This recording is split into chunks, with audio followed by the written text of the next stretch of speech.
Good morning students. आपका फिर से स्वागत करता हूं मैं अपने यूट्यूब चैनल वीर फिजिक्स क्लासेस में। आज हम बात करेंगे 11th क्लास की फिजिक्स यूनिट नंबर 6 जिसका नाम है ग्रेविटेशन।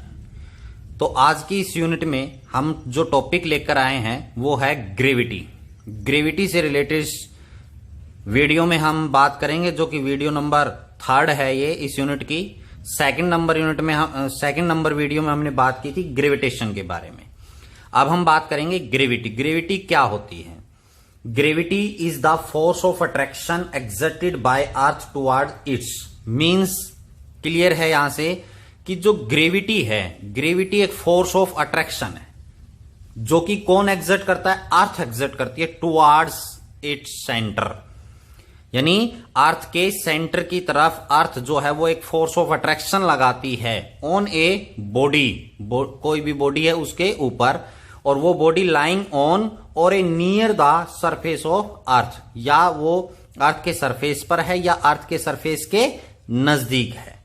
तो जो ग्रेविटी है वो अर्थ फोर्स लगाती है, that is gravity.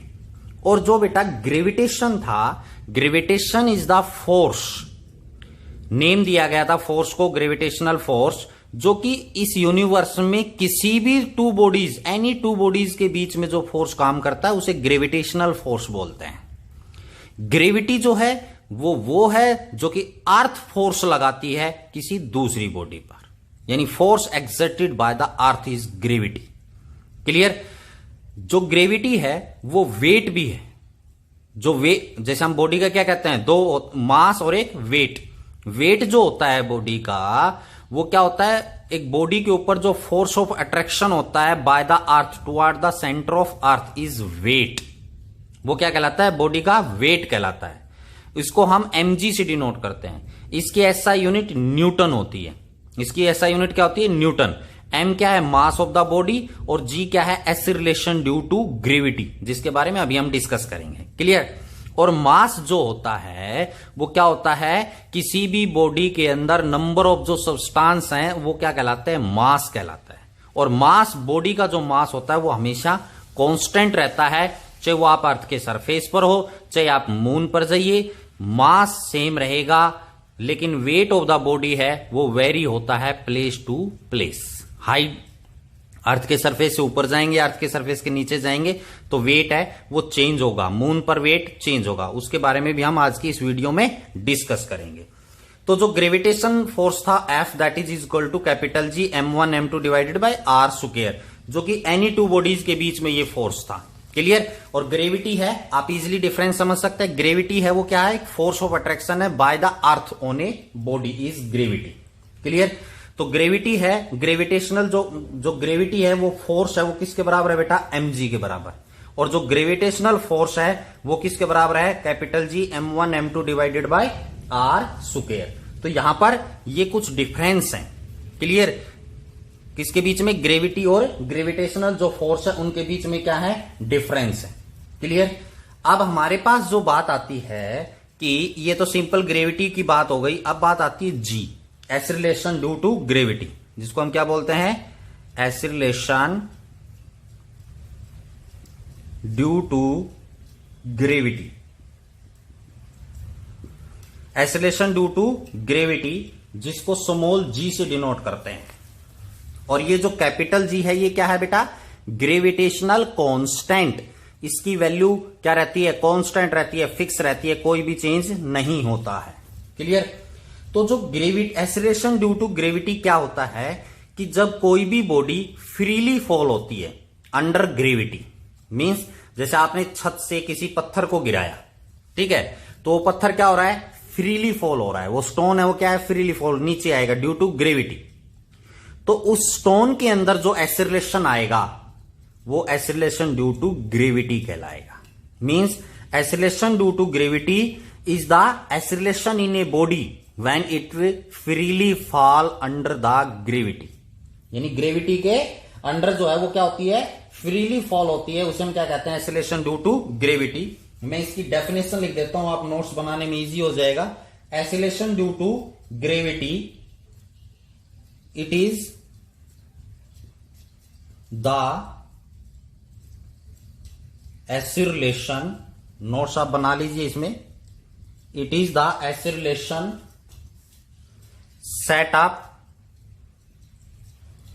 Setup in the body,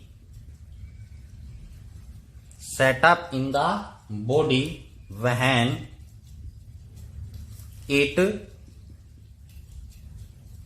falls freely। कैसे follow? Freely under the effect of gravity. Clear? तो यहां पर जो आपके पास, जैसे मैंने आपको बताया, जो ग्रेविटी है वो क्या है? फोर्स ऑफ अट्रैक्शन, जो कि कौन लगाता है? अर्थ। कहां पर? सेंटर की तरफ, अपने सेंटर की तरफ अट्रैक्ट करती है, तो वो ग्रेविटी है।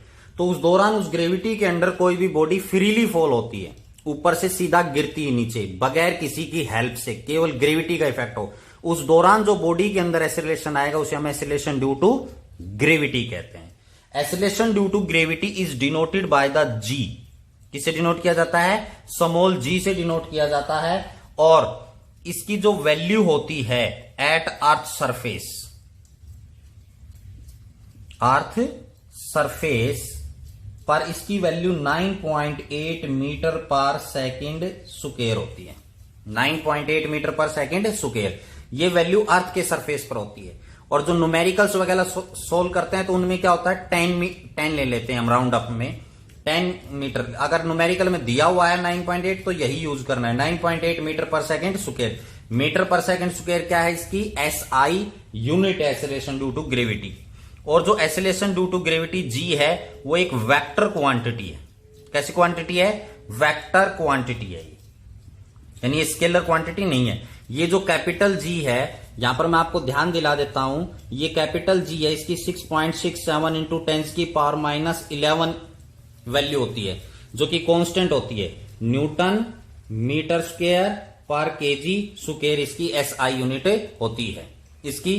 तो ये वैल्यू चेंज होगी जैसे हम अर्थ के सरफेस से ऊपर जाएंगे, नीचे जाएंगे, या दूसरी जगह जाएंगे, तो ये वैल्यू मून पर जाएंगे तो ये वैल्यू क्या होगी? डिक्रीज होगी। और कैसे डिक्रीज होगी इसके बारे में भी हम डिस्कस करेंगे। क्लियर? तो ये जो कैपिटल G है ये ग्रेविटेशनल कांस्टेंट है, इसकी वैल्यू फिक्स है। चाहे आप मून पर जाइए, चाहे अर्थ के सरफेस पर रहिए, चाहे अर्थ के अंदर जाइए, इसकी वैल्यू कांस्टेंट रहेगी। लेकिन इसकी वैल्यू जो है एक्सेलरेशन ड्यू टू ग्रेविटी की वैल्यू कांस्टेंट नहीं रहेगी, इसकी वैल्यू चेंज होती रहेगी। क्लियर? समझ में आ गया? तो acceleration due to gravity, acceleration आना बॉडी में जब वो फ्रीली फॉल होती है, ये ग्रेविटी है। और ग्रेविटेशनल जो फोर्स है और ग्रेविटेशनल कांस्टेंट है उसके बारे में हमने डिस्कस किया। आइए बच्चों, अब हम बात करते हैं relation between small G and capital G. Small G is acceleration due to gravity, ये क्या है? ग्रेविटेशनल कांस्टेंट के बीच में रिलेशन निकालते हैं। क्लियर? तो जैसे हमारे पास क्या है कि अर्थ है ना, ये अर्थ है, जैसे ये अर्थ का क्या है? सेंटर है O। क्लियर? ये अर्थ का क्या है? Radius capital R। आपको पता है अर्थ की रेडियस कितनी होती है? R की वैल्यू 6400। इसकी जो रेडियस है वो किसके बराबर होती है? 6400 के बराबर होती है। किसकी? Radius of earth. क्लियर? तो यहां पर आपके पास ये क्या है? अर्थ का सेंटर, ये रेडियस है, ये अर्थ का सरफेस है, इसके ऊपर कोई भी बॉडी है जिसका मास क्या है? M। तो डाउनवर्ड जो है अर्थ के सेंटर पर, जैसे मैंने ग्रेविटी के बारे में बताया, ग्रेविटी हमेशा अर्थ के सेंटर की तरफ होगी और बॉडी का वेट काम करेगा mg। बॉडी का जो वेट है वो किसके बराबर होगा? mg के बराबर होगा यहां पर, जो कि हमेशा कहां होगा? सेंटर की तरफ, अर्थ के सेंटर की तरफ होता है ये हमेशा। क्लियर? तो अब हमारे पास जो बात आती है किसके बारे में? स्मॉल जी और कैपिटल जी के रिलेशन में। तो यहां पर आप लिखेंगे according to Newton's law of gravitation, according to Newton's law of gravitation, जो कि F that is equal to capital G capital M small m divided by R square, या M1 M2 भी आप ले सकते हो। जैसे यहां पर हम अर्थ की बात कर रहे हैं तो अर्थ का जो मास है वो क्या है? कैपिटल M है। क्लियर। स्मॉल m क्या है, बॉडी का जो अर्थ के सरफेस पर रखी हुई, r क्या है, रेडियस ऑफ अर्थ है। क्लियर, ये इक्वेशन नंबर फर्स्ट हो गई। अब इसी प्रकार जो वेट होगा, क्या होगा, वेट, या हम किसे क्या कहें, ग्रेविटी पुल।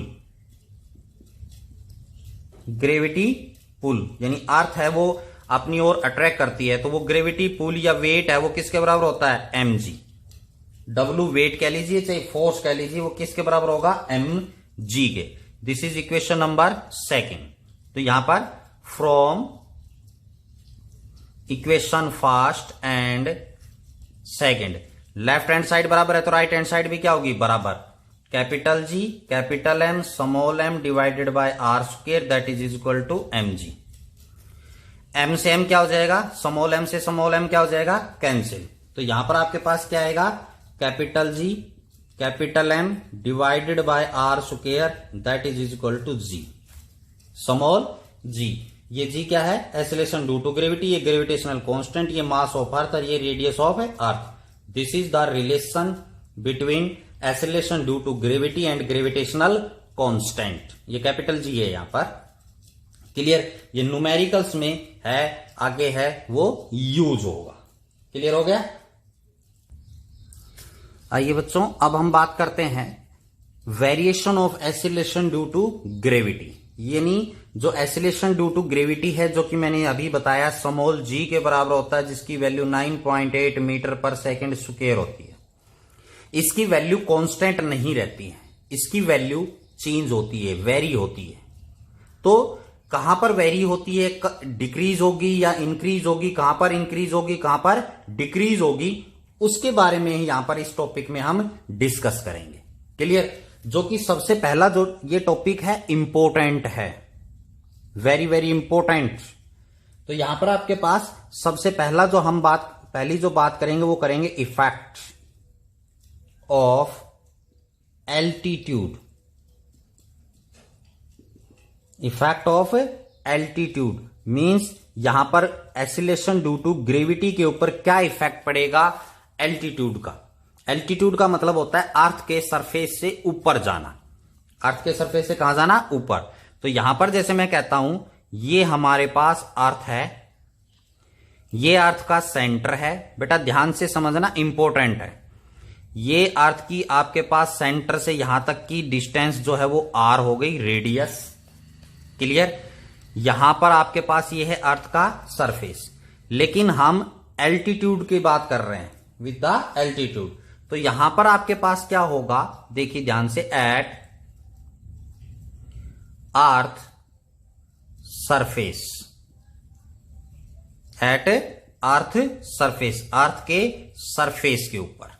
क्लियर, जैसे यहां पर है अर्थ के सरफेस, यहां पर g की वैल्यू यानी एक्सीलरेशन ड्यू टू ग्रेविटी की value capital G capital M divided by r square. This is the equation number first. यह भी निकाला था relation between the acceleration due to gravity and gravitational constant के लिए। Clear, तो ये आपके पास ये क्या है, acceleration due to gravity at the earth surface.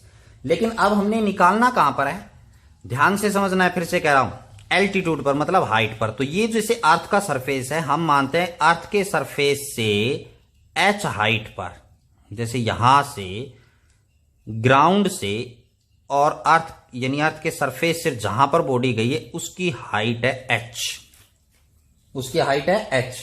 ये पॉइंट हो गया आपके पास A और इस पॉइंट को न मान लेता हूं मैं B, यानी बॉडी जो है वो अर्थ के सरफेस से h हाइट तक चली गई। क्लियर, तो यहां पर B पॉइंट पर एक्सीलरेशन ड्यू टू ग्रेविटी क्या होगा, कितना इफेक्ट पड़ेगा, इंक्रीज होगा या डिक्रीज होगा। तो यहां पर मैं कहता हूं at height h, at height h मतलब h हाइट पर, और you can say that at point B, कहां पर, B पॉइंट के ऊपर। तो यहां पर क्या होगा, acceleration due to gravity G dash, difference कर समझने के लिए दोनों में। कैपिटल G तो कांस्टेंट है ही, मैंने आपको बताया, चाहिए आप कहीं पर भी जाइए। कैपिटल M मास ऑफ अर्थ क्या है, कांस्टेंट रहेगा। यहां पर ये कैपिटल M है, वो क्या है, मास ऑफ अर्थ है, डिवाइडेड बाय R क्या थी, अर्थ की रेडियस। लेकिन अब बॉडी अर्थ के सेंटर से कहां चली गई है, h हाइट पर चली गई है। तो यहां पर R की जगह आप क्या लिखेंगे, R प्लस H और सारे का होल स्क्वायर। समझ आया कि नहीं आया? ये तो अर्थ के सरफेस था, तो सेंटर से रेडियस डिस्टेंस कितनी थी, R। इस केस में B पॉइंट पर सेंटर से और इसकी डिस्टेंस कितनी होगी, R प्लस H। इसलिए यहां पर क्या आ गया, R प्लस H आ गया। This is equation number second, equation number second. Clear? अब दोनों इक्वेशनों को क्या कर दीजिए, डिवाइड। यहां पर आप लिखेंगे dividing equation, dividing equation second by first. Second को डिवाइड कर देते हैं फर्स्ट से, तो यहां पर g dash divided by g that is equal to g dash, left hand side से लेफ्ट हैंड साइड डिवाइड करना है, राइट हैंड साइड से राइट हैंड साइड डिवाइड करना है। यहां पर capital G capital M divided by R plus H का whole square, ये है। फिर इसको इससे डिवाइड करना है, यानी इसके नीचे आप लिखेंगे, तो क्या हो जाएगा बेटा, R स्क्वायर ऊपर चला जाएगा, कैपिटल G कैपिटल M कहां जाएगा, नीचे। जब इसको डिवाइड करेंगे R स्क्वायर ऊपर, कैपिटल G कैपिटल M नीचे आ जाएगा। तो यहां पर इसका की वैल्यू क्या होगी, GM से GM क्या हो जाएगा, कैंसिल। ऊपर क्या बच गया, R square divided by R plus H का whole square, R plus H का होल स्क्वायर। क्लियर हो गया? तो यहां पर आपके पास आगे देखिए G dash divided by G that is equal to R square divided by, यहां से A प्लस B का होल स्क्वायर है। आप इसको ओपन भी करेंगे तब भी आपके पास R स्क्वायर, हम अंदर से क्या ले लेते हैं, कॉमन, क्योंकि स्क्वायर है तो R स्क्वायर बाहर जो आएगा वो कॉमन आएगा, R स्क्वायर। अंदर बच जाएगा 1 प्लस H बाय R का होल स्क्वायर, क्योंकि R कॉमन ले आए यहां से, तो स्क्वायर है तो R स्क्वायर बाहर है। यहां पर R चला गया, 1 बच गया, यहां R है नहीं, इसलिए यहां पर इसको R से क्या करना पड़ेगा, डिवाइड करना पड़ेगा। क्लियर? अब आगे आपके पास क्या आएगा, R square divided bye, sorry आगे अब क्या करना है, R स्क्वायर से R स्क्वायर क्या हो जाएगा, कैंसिल। तो ऊपर आपके पास क्या बचेगा, 1 divided by 1 plus H by R का whole square, 1 plus H by R का होल स्क्वायर। क्लियर? आगे देखिए G dash divided by G that is equal to 1 divided by, अब हम क्या करते हैं, 1 डिवाइडेड में इसको ऊपर ले जाते हैं, तो इसकी पावर क्या हो जाएगी, माइनस। तो यहां पर क्या हो जाएगा, 1 प्लस H बाय R की पावर -2, पावर क्या हो जाएगी, -2। तो अब यहां पर हम क्या है, बाइनोमियल थ्योरम लगाते हैं, जिसमें बाइनोमियल थ्योरम लगाते वक्त फर्स्ट टर्म 1 होनी चाहिए, सेकंड टर्म में पावर है वो आगे मल्टीप्लाई हो जाती है, आगे भी चलती है, लेकिन हमें फिजिक्स में केवल यही यूज करना है। तो यहां पर G dash divided by G that is equal to 1 minus 2H by R। क्या कर दिया मैंने, ये फर्स्ट टर्म है सेम रहेगी, 1 होनी चाहिए बाइनोमियल थ्योरम लगाते हैं, और ये पावर आगे अंदर मल्टीप्लाई जाएगी, -2H बाय R। आगे की टर्म होती है वो हमें जरूरत नहीं है। तो यहां पर क्या किया है मैंने, बाय यूजिंग बाइनोमियल थ्योरम, कौन सा थ्योरम यूज करेंगे, बाइनोमियल थ्योरम।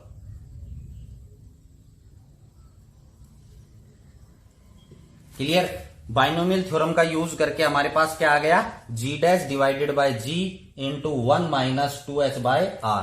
तो यहां से G डैश की वैल्यू, G डैश किसके बराबर आएगा, G मल्टीप्लाई में चला जाएगा, यहां पर क्या बचेगा, 1 माइनस 2H बाय R के बराबर बचेगा, 2H minus 1 minus 2H by R के। तो यहां पर आप क्या देख रहे हैं कि G की वैल्यू, G डैश यानी B पॉइंट पर G की वैल्यू क्या हो रही है, डिक्रीज हो रही है।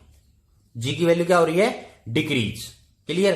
क्यों हो रही है G की वैल्यू, क्योंकि G ये इस अर्थ के सरफेस पर था जो मैक्सिमम वैल्यू होती है, इसको हमने मल्टीप्लाई कर दिया किससे मल्टीप्लाई किया, 1 माइनस, तो 1 में से कुछ घटा है तो इसका मतलब उसकी वैल्यू कितनी आएगी, 0 पॉइंट समथिंग आएगी। 1 में से कुछ सब्सट्रैक्ट हो रहा है तो 0 पॉइंट समथिंग आएगी। तो 0 पॉइंट समथिंग को g से इससे मल्टीप्लाई करोगे तो इसकी वैल्यू कम आएगी, हमेशा क्या आएगी, वैल्यू कम आएगी, लेस होगी। तो इसलिए g डैश की वैल्यू यहां पर क्या हो जाएगी बेटा, डिक्रीज होगी। क्या होगी, तो बच्चों आपने देखा कि g dash that is equal to g into 1 minus 2h by R. तो इसका मतलब एक्सीलरेशन ड्यू टू ग्रेविटी की वैल्यू क्या हुई है, डिक्रीज हुई है हाइट पर, एल्टीट्यूड पर। अब हम कहते हैं कि if h is equal to R that is equal to 6400 kilometre, जो अर्थ की रेडियस है 6400 किलोमीटर होती है, तो इसकी वैल्यू निकालते हैं कि g डैश की वैल्यू इस केस में क्या होगी। तो g डैश बाय g का अभी हमने फॉर्मूला निकाला था R square divided by R plus H का होल स्क्वायर। क्लियर, तो यहां पर h is equal to R है, तो यहां पर हम वैल्यू पुट कर देंगे g dash that is equal to, ये g इधर मल्टीप्लाई चला जाएगा, R square divided by R plus H की जगह भी आर पुट कर देंगे। h की जगह क्या पुट कर दिया, आर। तो यहां पर आप क्या देख रहे हैं, g dash that is equal to g R square divided by 2r, 2r का क्या हो गया, स्क्वायर। तो g dash that is equal to g capital R square divided by 4r square, इसका क्या हो जाएगा, 4r स्क्वायर। तो यहां पर आप क्या देख रहे हैं कि g dash that is equal to r square से r स्क्वायर क्या हो जाएगा, कैंसिल। तो यहां पर आपके पास वैल्यू क्या बच जाएगी, g divided by 4, R square से आर स्क्वायर कैंसिल, क्या बच गया, g बाय 4 के बराबर आपके पास ये वैल्यू आ जाएगी। किस केस में, अगर आप अर्थ के सरफेस से ऊपर जाते हैं अर्थ की रेडियस के बराबर, तो g बाय 4 हो जाएगी। तो इस बात का आपने ध्यान रखना है बच्चों, न्यूमेरिकल्स में या कंपटीशन में शॉर्टकट करने के लिए ये फार्मूले हैं वो बहुत इंपॉर्टेंट होते हैं। आइए बच्चों कुछ और इंपॉर्टेंट पॉइंट्स के बारे में हम डिस्कस करते हैं। क्या कि अगर जैसे अर्थ के सरफेस से के ऊपर बॉडी जाएगी जिसकी हाइट क्या है, h, तो यहां पर क्या होगा, decrease in the value of g is, यानी g माइनस g डैश, ये अर्थ के सरफेस पर, ये हाइट पर, इसकी वैल्यू है ना वो 2h g divided by r आएगी।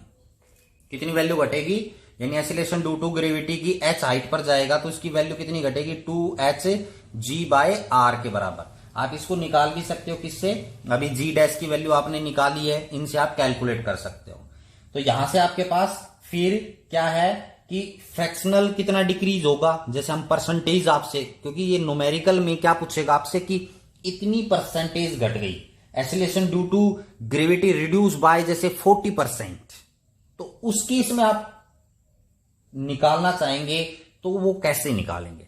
तो डिक्रीज तो वैल्यू ये होगी, अब इसका जो फ्रैक्शन डिक्रीज होगा, फ्रैक्शन डिक्रीज का मतलब जैसे परसेंटेज निकालेंगे उससे पहले फ्रैक्शन डिक्रीज निकालेंगे, तो क्या होगा, g minus G dash divided by g। Fraction decrease क्या होगा, g minus G dash divided by g, जो कि क्या होगा, इसको g से डिवाइड कर देंगे तो आपकी वैल्यू क्या बचेगी, 2h बाय r, किसके बराबर बचेगी, 2h बाय r। और परसेंटेज डिक्रीज आपने निकालनी है, तो परसेंटेज डिक्रीज क्या हो जाएगी, 2h divided by r multiply by 100। तो ये आपके पास क्या आ जाएगा, इतनी परसेंटेज जो है वो acceleration due to gravity h height पर क्या होगा, डिक्रीज हो जाएगा। ठीक है, जैसे न्यूमेरिकल आपसे पूछे, मैं आपसे बोल देता हूं कि how much above the earth surface, यानी अर्थ सरफेस से कितना ऊपर, मतलब h निकालना है। Does the acceleration due to gravity reduce by 36%, कितनी रिड्यूस हो जाए, रिड्यूस का मतलब डिक्रीज हो जाए, 36% रिड्यूस हो जाए of its value on the earth surface, यानी अर्थ सरफेस पर जितनी वैल्यू थी g की उससे 34% रिड्यूस हो जाए, तो वो हाइट निकालो कितनी हाइट पर होगी ऐसी। तो आपने यहां पर इन फार्मूले का यूज करना पड़ेगा। परसेंटेज कितनी रिड्यूस है, 36%, तो वहां पर इन फार्मूलों की आपको आवश्यकता पड़ेगी इस प्रकार के न्यूमेरिकल्स निकालने में। तो ये एक इंपॉर्टेंट पार्ट था, किससे रिलेटेड, यहां पर एल्टीट्यूड से हटकर थोड़ा सा शॉर्टकट ट्रिक वगैरह काम आएंगे आपके न्यूमेरिकल्स निकालने में। आइए बच्चों, अब हम बात करते हैं variation of acceleration due to gravity effect of depth. Depth मतलब अर्थ के सरफेस के अंदर जाएंगे तो एसिलेशन ड्यू टू ग्रेविटी के ऊपर क्या इफेक्ट पड़ेगा। तो जैसे हम क्या कहते हैं कि ये अर्थ सरफेस है, ये अर्थ है हमारी, जिसका सेंटर है ओ, ये सेंटर है, आर इस अर्थ की क्या है, रेडियस है। आर क्या है, रेडियस ऑफ अर्थ है। क्लियर। तो यहां पर अर्थ के सरफेस पर ये पॉइंट है ए, अर्थ के सरफेस पर एसिलेशन ड्यू टू ग्रेविटी क्या होगा। तो यहां पर आप लिखेंगे वही ऐसे ही, at the earth surface, at the earth surface, earth के सरफेस पर। तो G acceleration due to gravity किसके बराबर होगा, capital G capital M divided by R square. बोलो होगा या नहीं होगा। अब यहां पर हम अर्थ के अंदर जाएंगे तो अर्थ का मास जो हम टोटल मास लेते थे वो नहीं लेंगे, जितना रिड्यूस होगा उसके हिसाब से लेंगे। तो यहां पर मैं मास निकाल देता हूं पहले से ही। तो आपको पता है जो डेंसिटी होती है, डेंसिटी जिसको हम रो से डिनोट करते हैं, वो बेटा मास अपॉन वॉल्यूम होती है, मास अपॉन वॉल्यूम। क्लियर। तो यहां से हम क्या निकालना चाहते हैं बेटा, मास। मास किसके बराबर हो जाएगा, डेंसिटी इंटू वॉल्यूम। तो रो तो डेंसिटी हो गई, इंटू वॉल्यूम क्या होगा बेटा अर्थ का, 4/3 पाई आर क्यूब। ये capital M mass of earth हो गया। कोई प्रॉब्लम। तो मास ऑफ अर्थ किसके बराबर आ गया, density into 4/3 pi R cube. ये वॉल्यूम है, ये क्या है, डेंसिटी है। ये अर्थ का कंप्लीट मास आ गया। अब हमारे पास आता है एट पॉइंट बी। अब बी पॉइंट कहां है, अर्थ के सरफेस के अंदर, मतलब डेप्थ गहराई में गए हैं। तो यहां पर अर्थ है वो अंदर आपके पास ये बचेगी, ये जो डॉटेड में किया है डेप्थ में। और ये पॉइंट है, ये आपके पास क्या होगा, बी पॉइंट होगा। तो यहां पर इसकी अंदर रेडियस जो बचेगी, यहां पर अर्थ की जो रेडियस बचेगी वो आर माइनस डी के बराबर बचेगी। टोटल रेडियस कितनी है, आर। हम अंदर कितने आए हैं, डी डेप्थ से अंदर आए हैं। कितने अंदर आए हैं, डी से। यहां से यहां तक अंदर जो आए हैं वो डिस्टेंस कितनी है, डेप्थ कितनी है, डी है। तो यहां से सेंटर से यहां बी पॉइंट की डिस्टेंस रेडियस है वो कितनी बचेगी, आर माइनस डी के बराबर बचेगी। तो यहां पर हम क्या निकालेंगे, एसिलेशन ड्यू टू ग्रेविटी निकालेंगे। तो यहां पर बेटा जो एसिलेशन ड्यू टू ग्रेविटी निकालेंगे उससे पहले जो है मास जो होगा एम डैश, वो किसके बराबर होगा, इसी फार्मूले का सीधा यूज कर दीजिए, density rho into volume 4/3 pi R cube. तो ये तो कंप्लीट रेडियस थी, लेकिन यहां पर अब क्या बचेगा बेटा, आर माइनस डी का क्यूब। यानी जो रेडियस है वो मैं सीधा यूज कर दिया मैंने यहां से। क्लियर। सेम निकालना चाहेंगे तो भी इसी फार्मूले का यूज करके आप निकालेंगे। तो यहां पर जो डी जी डैश होगा वो क्या होगा, capital G capital M dash divided by R minus D का whole square. R minus D, ऊपर गए थे तो आर प्लस एच हो गया था, डेप्थ में आए थे। तो यहां पर आपके पास इसकी वैल्यू है वो क्या करेंगे, पुट कर देंगे, capital G capital M, M की वैल्यू है वो, एम डैश की वैल्यू है वो कहां है, ये रही। इसकी वैल्यू हम क्या कर देंगे, पुट कर देंगे। तो यहां पर क्या जाएगा, 4/3 पाई आर माइनस डी की cube into density divided by R minus D का स्क्वायर। क्लियर। ये एम डैश की वैल्यू मैंने यहां पर पुट कर दी। तो G dash that is equal to, देखिए आर माइनस डी का स्क्वायर, आर माइनस डी की क्यूब, तो एक कैंसिल हो जाएगा। तो यहां पर आपके पास क्या बचेगा, 4/3 pi capital G R minus D into density. क्योंकि एक पावर बच जाएगी, ये क्या हो जाएगा, कैंसिल हो जाएगा। तो ये आपके पास क्या आ गया, जी डैश। तो ये इक्वेशन नंबर फर्स्ट, ये इक्वेशन नंबर सेकंड। अब वही आपके पास है, इसको डिवाइड करेंगे, क्या करेंगे, डिवाइड करेंगे जी डैश और जी को। तो उसको बेटा डिवाइड करने से पहले, डिवाइड जब हम करेंगे तो जी को भी इसी फॉर्म में करना है, जी को भी इसी फॉर्म में डिवाइड करना है, ठीक है ना। इसकी वैल्यू, मास की वैल्यू यहां से पुट करेंगे। तो देखिए अब मैं यहां पर क्या करता हूं, G dash divided by G that is equal to, G dash है आपके by 4/3 pi capital G R minus D rho divided by small G की वैल्यू है यहां पर क्या हो जाएगा, कंप्लीटली जी। क्लियर, इसकी वैल्यू क्या हो जाएगी, जी, यहां पर 4/3 पाई आर रो। इस मास की वैल्यू यहां से पुट करनी है, ऐसे ही कैंसिल हो जाएगा, ये बचेगा आपके पास। क्लियर। अब इसके बाद क्या होगा बेटा, 4/3 से 4/3 कैंसिल, पाई से पाई कैंसिल, कैपिटल जी से कैपिटल जी कैंसिल, और रो से रो कैंसिल। तो आपके पास बचेगा क्या, क्या क्या बचेगा, आर माइनस डी बचेगा डिवाइडेड बाय आर बचेगा, क्योंकि जी से जी कैंसिल, 4/3 से 4 पाई से पाई, आर यूं का यूं, रो से रो कैंसिल हो जाएगी। तो ये आपके पास बचेगा। तो यहां पर G dash is equal to G into R minus D by R के बराबर। क्लियर। इसको अगर सेपरेटली डिवाइड करते हैं तो G into 1 minus D by R के बराबर आ जाएगा। इसको आर से आर क्या हो जाएगा, कैंसिल, 1 डी बाय आर। ये एक्सेलरेशन ड्यू टू ग्रेविटी आ गया। क्या आ गया, acceleration due to gravity at the depth, यानी एट ए पॉइंट बी। तो यहां भी आप देख रहे हैं कि g इंटू 1 माइनस डी है, 1 माइनस 1 में से कुछ घट रहा है, तो इसको जब मल्टीप्लाई करेंगे तो g की वैल्यू ये क्या होगी, डिक्रीज होगी। तो मतलब डेप्थ में भी जब हम जाएंगे तो एक्सेलरेशन ड्यू टू ग्रेविटी की वैल्यू डिक्रीज होगी। आइए बच्चों, अब हम इसके स्पेशल केस के बारे में डिस्कस करते हैं कि क्या क्या इसके केस हो सकते हैं, न्यूमेरिकली आप किस प्रकार इसका यूज कर सकते हैं।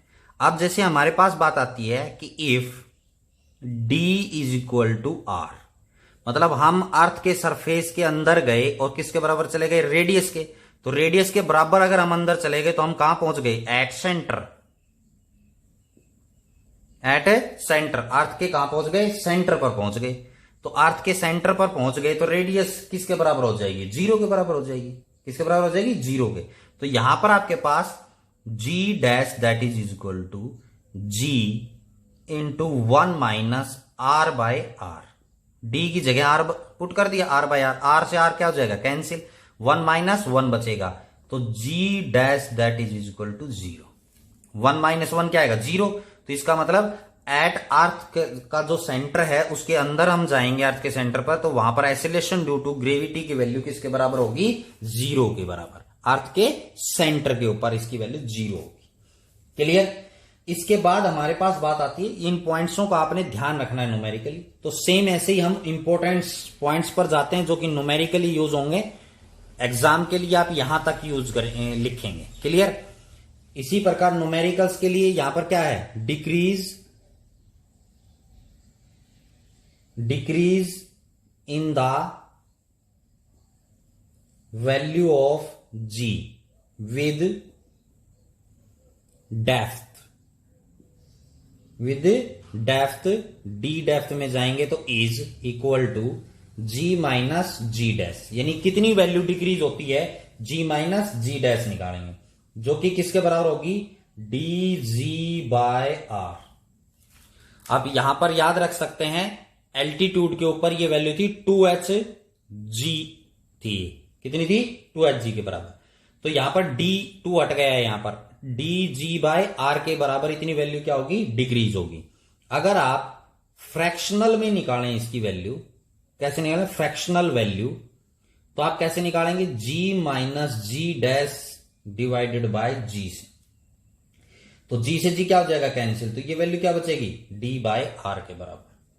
और अगर आप इसकी परसेंटेज डिक्रीज आप निकालना चाहते हैं तो यहां पर d बाय परसेंटेज कैसे निकलेगी, g minus G dash divided by g multiply by 100। तो इसकी वैल्यू किसके बराबर फ्रैक्शन में, d बाय r के, और मल्टीप्लाई बाय कितना हो गया 100। तो यहां पर डेप्थ में आपके पास इतनी परसेंटेज के हिसाब से ये क्या होगा, डिक्रीज होगा। क्लियर। और वहां पर क्या था, 2h बाय r आया था, बस 2 का अंतर था। यहां पर ध्यान दें कितनी हाइट गई वो 2, लेकिन डेप्थ में 2 नहीं है। क्लियर। तो इतनी आपके पास परसेंटेज है वो डिक्रीज होगी। तो यहां भी आप निकाल सकते कि कितनी, पूछ सकता है आपसे कि कितनी डेप्थ में बॉडी है जाए कि उसकी एक्सीलरेशन ड्यू टू ग्रेविटी की वैल्यू 30% डिक्रीज हो जाए as comparison to at earth surface. तो उसमें भी इन्हीं फार्मूले का जो है वो यूज होगा। ये इंपोर्टेंट पॉइंट्स हैं। क्लियर। तो अभी हम तक हमने बात की variation of acceleration due to gravity, effect due to the altitude and due to the depth. मेरी वीडियो को लाइक जरूर कर दें अगर आपको पसंद आई हो तो। आगे हम बात करते हैं किसके बारे में, शेप के बारे में। अर्थ की शेप के बारे में हम डिस्कस करते हैं कि एक्सीलरेशन ड्यू टू ग्रेविटी के ऊपर क्या इफेक्ट पड़ेगा अर्थ की शेप का। तो यहां पर मैं लिख देता हूं effect of shape of earth. एक केस और आता है हमारे पास कि अर्थ की शेप का क्या इफेक्ट पड़ेगा। तो हमारी अर्थ है वो इस प्रकार है, ये इक्वेटर होता है, ये पोल होते हैं। ये क्या होता है, इक्वेटर होता है, इक्वेटोरियल लाइन होती है जिसको हम बोलते हैं इक्वेटोरियल लाइन। ठीक है। और ये क्या होते हैं, ये एक्सिस है वो किसकी है, पोल की। ये जो नॉर्थ पोल होता है, ये कौन सा पोल होता है, साउथ पोल होता है। क्लियर। तो ये आपके पास क्या है, ये एक्सिस है, ये किससे रिलेटेड है, पोल। ठीक है। तो आपको पता है इक्वेटर जो है, इक्वेटर की जो लाइन होती है वो बड़ी होती है, पोल की जो लाइन है वो छोटी होती है। तो यहां पर इक्वेटर पर अब आपको पता है कि जो जी है, क्या है, G acceleration due to gravity, वो inversely proportional to R square होता है। इनवर्सली प्रोपोर्शनल किसके होता है, आर स्क्वायर के होता है। G is equal to capital G capital M divided by R square. तो मतलब आर के क्या है, ये इनवर्सली प्रोपोर्शनल है। जी जो है वो inversely proportional to R square. तो यहां पर इक्वेटर जो है, इक्वेटर के अलोंग इक्वेटोरियल लाइन जो है, इसमें आर क्या होता है, ग्रेटर होता है। यानी रेडियस ऑफ इक्वेटोरियल ग्रेटर होती है रेडियस ऑफ पोल। पोल की रेडियस कम होती है, इक्वेटर की रेडियस क्या होती है, ज्यादा। तो इसका मतलब क्या हुआ, रेडियस ज्यादा है तो जी क्या होगा, कम होगा। तो यहां पर उल्टा हो जाएगा, G acceleration due to gravity equatorial वो लेस होगा acceleration due to gravity at pole. Acceleration due to gravity pole पर ज्यादा होगी, acceleration due to gravity equator पर कम होगी। क्लियर। तो ये था शेप से रिलेटेड डिस्कशन कि एक्सीलरेशन ड्यू टू ग्रेविटी के ऊपर क्या इफेक्ट पड़ेगा शेप का। तो पोल पर एक्सीलरेशन ड्यू टू ग्रेविटी क्या होगी, आपके पास ज्यादा होगी, और इक्वेटोरियल लाइन पर एक्सीलरेशन ड्यू टू ग्रेविटी की वैल्यू कम होगी। तो आज की इस वीडियो में हमने डिस्कस किया ग्रेविटी क्या है, एक्सीलरेशन ड्यू टू ग्रेविटी क्या है, और एक्सीलरेशन ड्यू टू ग्रेविटी के वैल्यू के अंदर क्या चेंजेस आते हैं विद द हाइट या एल्टीट्यूड या विद द डेप्थ और शेप ऑफ द अर्थ। आज की वीडियो में इतना ही। Thank you and have a nice day.